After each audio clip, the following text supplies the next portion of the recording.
Azure Virtual One va vous simplifier l'interconnexion de vos services avec Microsoft Azure, qu'ils soient situés on-premise ou dans Microsoft Azure. Dans cette vidéo, je vous propose de découvrir qu'est-ce que Azure Virtual One. Pour pouvoir suivre efficacement cette vidéo, il vous faudra des fondamentaux dans Azure, notamment le réseau sur la topologie Hub and Spoke. J'avais filmé il y a une année à peu près les fondamentaux du réseau dans Azure et je parlais justement des topologies Hub and Spoke. Il vous faudra également des fondamentaux sur l'interconnexion avec Azure, notamment qu'est-ce qu'un site-to-site VPN et également qu'est-ce que c'est un ExpressRoute. Le schéma présenté ici représente une topologie Hub and Spoke classique d'un Microsoft Azure. On va retrouver à ce niveau-là un hub qui détient tout le centre névralgique du réseau, donc toute la partie connectivité. On va avoir un VNet pour les gateways, pour router le trafic entre les différents SPOC, Internet, le on-prem, etc. On peut également avoir un VNet pour la partie firewall, que ce soit un Azure Firewall ou que ce soit un firewall tiers comme Fortinet. Ensuite, on va avoir des SPOC à ce niveau-là qui détient les applications. Et pour connecter ces applications au réseau, on va établir des peerings ici qui vont permettre la communication entre les SPOC et le hub. On peut également connecter le hub à Internet à ce niveau-là. Donc s'il y a une application qui veut se connecter à Internet, elle devra passer au niveau du hub dans le firewall et aller sur Internet. Et enfin, si vous devez connecter votre réseau on-prem à Azure, à ce niveau-là, vous pouvez établir un ExpressRoute ou alors un VPN site à site pour que les communications puissent s'établir. L'idée au niveau d'Azure Virtual One, c'est de supprimer cette partie ici et on va le remplacer par Azure Virtual One.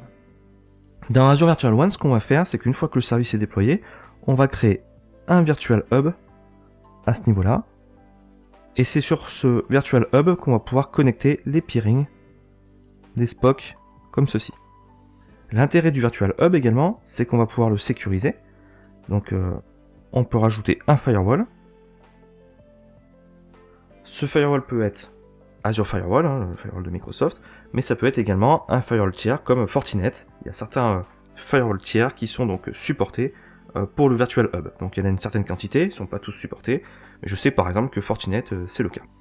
Donc l'intérêt ici, c'est qu'en fait, vous n'avez plus besoin de déployer un virtual network, de déployer une gateway virtuelle, de déployer un firewall, etc. Azure Virtual One va se charger de faire tout ça pour vous. Azure Virtual One est capable également de gérer l'interconnexion avec le site on-prem, que ce soit avec du site-à-site VPN, que ce soit avec de l'ExpressRoute ou même du point-to-site VPN.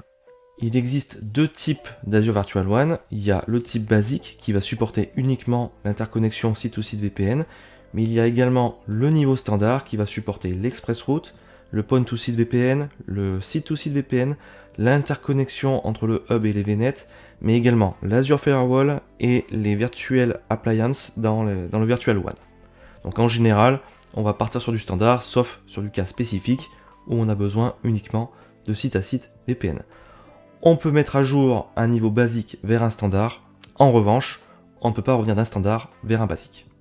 Comme vous pouvez le constater, le gros avantage d'Azure Virtual One, c'est d'avoir un format packagé pour gérer la partie hub de votre landing zone. L'intérêt, c'est d'avoir un endroit unique pour gérer vos peerings, pour gérer votre routage et pour gérer l'interconnexion avec d'autres sites Azure, mais également avec vos sites on-premise. Comme vous l'avez vu précédemment, lorsque vous avez créé un Azure Virtual One, la première chose à faire, c'est de créer un Virtual Hub. Ce Virtual Hub peut contenir de 1 à X passerelles, ça peut être des passerelles ExpressRoute, ça peut être des passerelles site-to-site VPN, mais également point-to-site VPN. Donc c'est vraiment à l'intérieur du Virtual Hub qu'on va gérer le routage. Et on peut également du coup sécuriser ce Virtual Hub avec un firewall, comme je l'ai expliqué juste avant. Imaginez que vous appartenez à une entreprise qui a déjà des services Azure qui sont déployés, vous vous appuyez sur Azure Virtual One pour gérer l'interconnexion, donc vous avez X SPOC, vous avez votre site on-premise qui est connecté vers Azure, que ce soit en site-to-site VPN ou en ExpressRoute, peu importe, et maintenant on vous dit, on va racheter une structure, ils sont déjà dans Azure, et on veut les interconnecter. Donc ce que vous allez pouvoir faire, c'est rajouter ici un Virtual Hub, et la structure que vous allez racheter a déjà des SPOC à ce niveau-là. Hop, on va marquer SPOC X, SPOC Y. Et donc, vous allez être en capacité de connecter ces deux SPOC à ce nouveau Virtual Hub ici. Et de cette façon-là, vous impactez pas l'entreprise, enfin les services de l'entreprise qui sont déjà déployés dans Azure, et vous pouvez même mettre un niveau de firewall entre les deux, le temps que vous puissiez faire la migration de ces services vers votre environnement. Donc ça, c'est un premier cas d'usage qui est assez intéressant. Maintenant, imaginez la situation dans laquelle vous êtes dans une entreprise qui a des déploiements en France, mais également aux États-Unis. Donc vous avez par exemple sélectionné la région France centrale pour déployer des services dans des SPOC, mais vous avez également sélectionné la région Est-US pour déployer des SPOC aussi dans cette région avec des services. Vous avez également déployé un Azure Virtual WAN en France ou en Est-US, mais il n'y a qu'un seul Azure Virtual WAN global. Dans cette Azure Virtual WAN, vous avez déployé un Virtual Hub en France et un Virtual Hub en Est-US. Donc vous avez fait vos connexions entre les SPOC et les bons Virtual Hub. Donc le Virtual Hub aux US est connecté au SPOC aux US, et la même chose en France. Dans cette topologie, vous allez pouvoir connecter la France aux US en faisant simplement une connexion comme ceci, de Virtual Hub à Virtual Hub. Pour que ça fonctionne, il faut que les deux Virtual Hub appartiennent au même Azure Virtual WAN. De toute façon, l'idée d'Azure Virtual WAN, c'est d'avoir un seul service pour gérer l'ensemble des connectivités.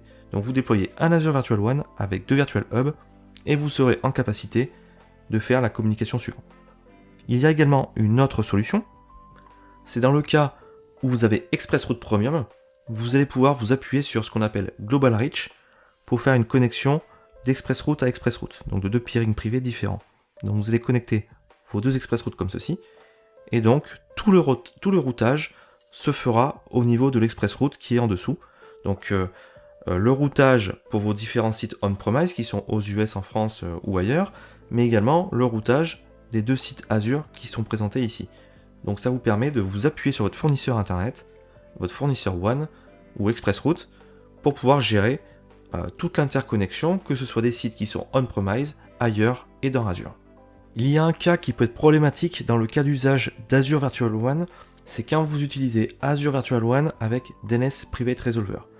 Si vous voulez en savoir plus sur Azure DNS Private Resolver, j'avais fait une vidéo, elle est disponible donc sur la chaîne YouTube. Pour rappel, le Private Resolver permet de gérer la résolution de nom des zones privées Azure pour les sites qui sont on-premise et vice-versa.